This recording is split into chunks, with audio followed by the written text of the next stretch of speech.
اس کے پیغام کو سمجھنا، اسے اپنی سوچ کا حصہ بنانا۔ تو یہ ضمانت کیا کرتی ہے؟ یہ ضمانت اس روحانی عمل کو ایک یقینی نتیجے سے جوڑتی ہے۔ یہ انسان کے ذہن میں شک اور غیر یقینی کی کیفیت کو ختم کرتی ہے، جو کہ مالی پریشانی کا ایک بڑا حصہ ہے۔ بالکل۔ جب کوئی یہ مانتا ہے کہ اس کے پاس ایک ایسا ذریعہ ہے جو الہی ضمانت کے ساتھ آتا ہے، تو اس کا خوف امید میں بدل جاتا ہے، اور بے چینی سکون میں۔ جی، یہ عمل انسان کو بے بسی کے احساس سے نکال کر ایک ایسے دائرے میں لے آتا ہے جہاں امید موجود ہے۔ تو اس سب کا مطلب کیا نکلتا ہے؟ اس کا مطلب یہ ہے کہ یہ متن سورۃ الواقعہ کو صرف ایک دعا کے طور پر پیش نہیں کر رہا، نہیں، بلکہ ایک مکمل حل، ایک مکمل نظام کے طور پر۔ یہ ایک ایسا نسخہ ہے جو نہ صرف مالی مشکلات کو دور کرنے کا وعدہ کرتا ہے، بالکل، بلکہ اس خوف اور بے چینی کو بھی ختم کرنے کی بات کرتا ہے جو ان مشکلات کے ساتھ آتی ہے۔ یہ رزق کے حصول کے لیے صرف بھاگ دوڑ پر انحصار کرنے کے بجائے توکل اور یقین کا راستہ دکھاتا ہے۔ اور یہ نقطۂ نظر مادی اور روحانی دنیا کے درمیان ایک پل کا کام کرتا ہے۔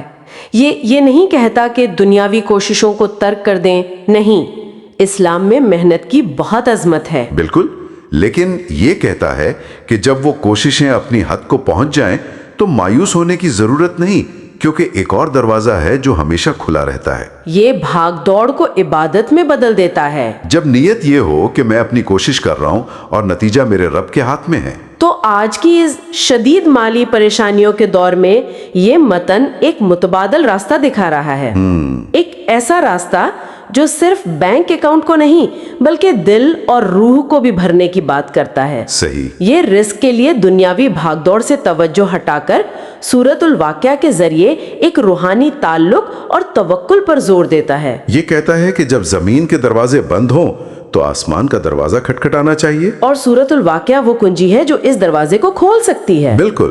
اور آخر میں یہ متن ہمیں ایک بہت گہرے خیال کے ساتھ چھوڑ جاتا ہے۔ یہ مادی رزق کو روحانی عمل سے جوڑتا ہے۔